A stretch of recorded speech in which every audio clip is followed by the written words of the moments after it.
Education is the most important part of creating a career with a college degree. If you're anything like me, then your goals don't stop with just an associate's or bachelor's.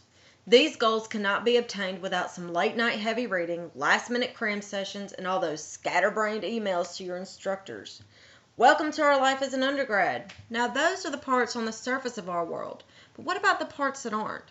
Like the financial hoops of fire we all jump through for higher education.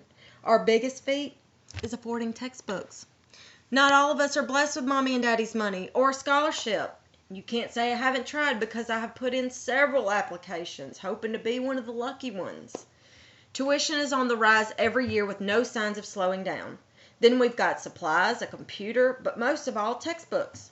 We spend thousands of dollars every semester racking up debt and not having the guarantee that we'll be able to find work in our field after graduation. Regardless of a few setbacks, I have learned some tricks of the trade, and I want to share those with you. Also, there are senators and other leaders that are fighting for us poor college students to help us obtain our goals and become successful. Throughout my speech, I will help you realize why we need more help from the government, tell you what solutions we have been working towards, cost-effective ways for you to save money on textbooks if need be, how to survive without them. First, let's see why it's so important to be an advocate of affordable material for education. The Government Accountability Office declared that the college textbooks have risen 82% in the past few years. A textbook by itself can cost up to $200 and some up to $400. This forces students to file for federal financial aid, and depending on your major and how far you want to go, you could have other loans. Did you know that we spend $3 billion of financial aid on textbooks alone in a year? We are building up debt the very first day of school. Don't get me wrong, every little bit of financial aid is appreciated, but the federal loans just aren't enough to pay for tuition and supplies and books and the basics in order to live. You have to be able to live. That includes rent, utility, food, and other basics that some people take for granted. Clean clothes with a side of ramen noodles, please. If you're a parent like me, then going to school, studying, tending to a family, and working is just too much. There aren't enough hours in a day, and I'm not a robot.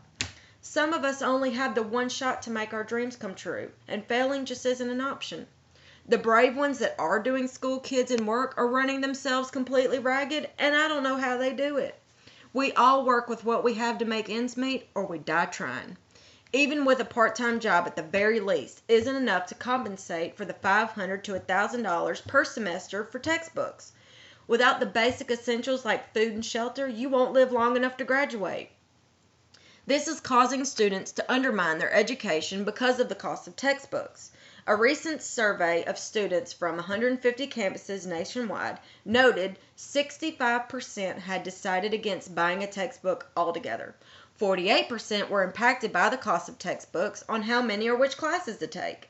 94% were concerned about their grade for not purchasing the required text.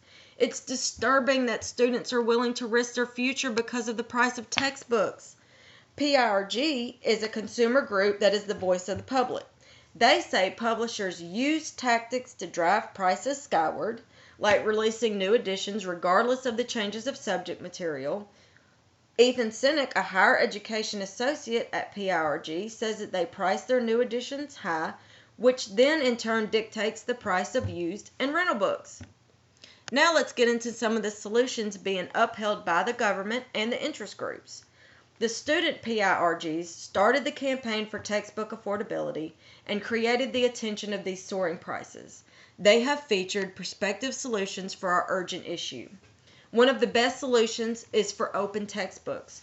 These are written by faculty and peer-reviewed, free online and free to download. If you need a printable version, then you pay $20 to $40. Students can better appreciate material that won't put them in line at the welfare office.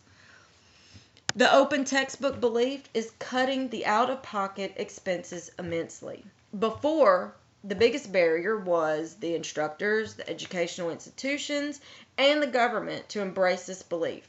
Now, with the Affordable College Textbook Act, this belief is being supported by government education grants and universities.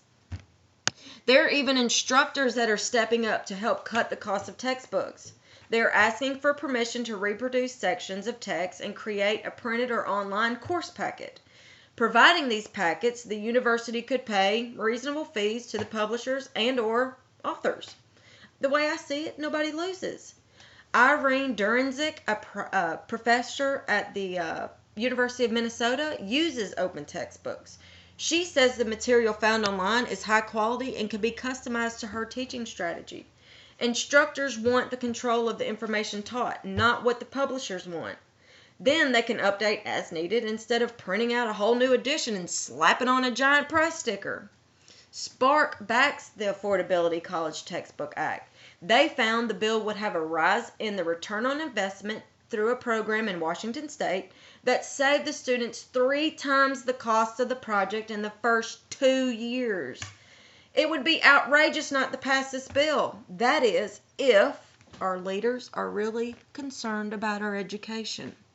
In 2010, a study was conducted of over 1,000 students at the Virginia State University School of Business, and they found that using open textbooks earned higher grades. If we can overcome the problem, then less students would require the maximum in financial aid.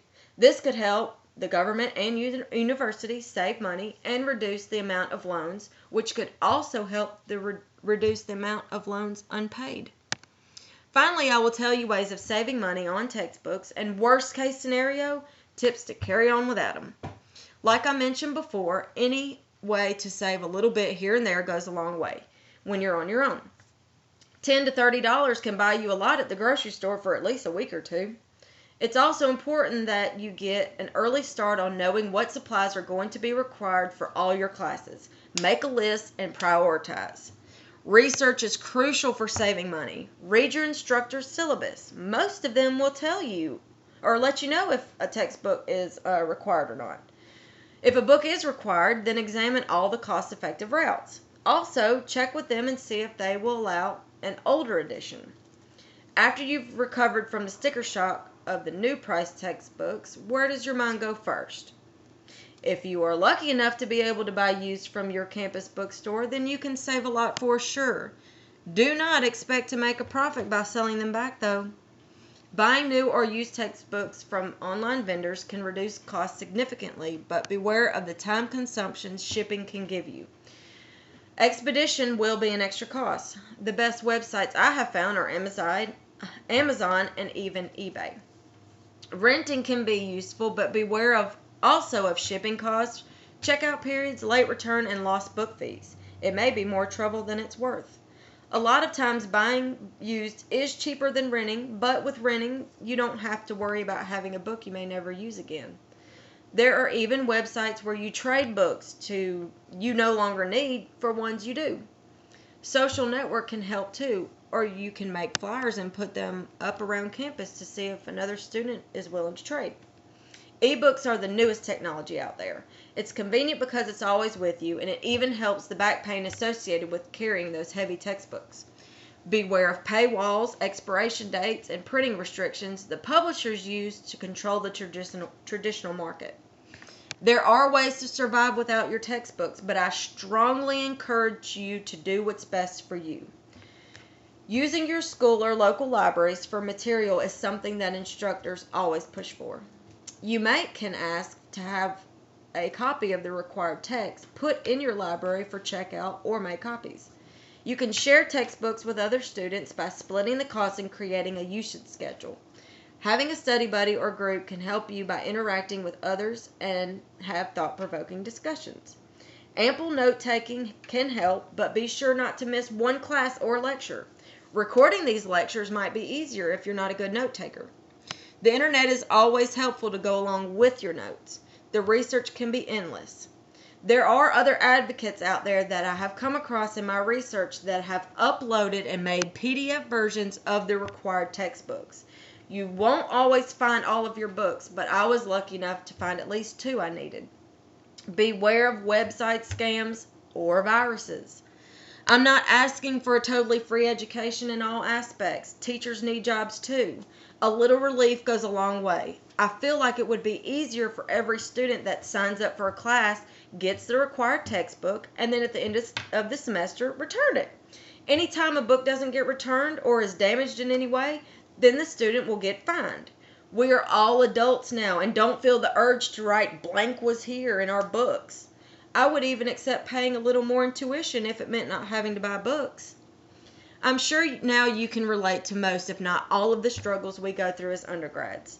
We are making strides in getting closer to a more affordable way to a higher education, and our leaders are listening. Plus, I've given you a system to use so that by your next semester, you can have some extra cash in your pocket. If you're interested in making a stand, then please go to petitionbuzz.com and sign the petition for a free college textbooks, and maybe affordability for educational materials can benefit us before we are released to the wilderness of our field of study.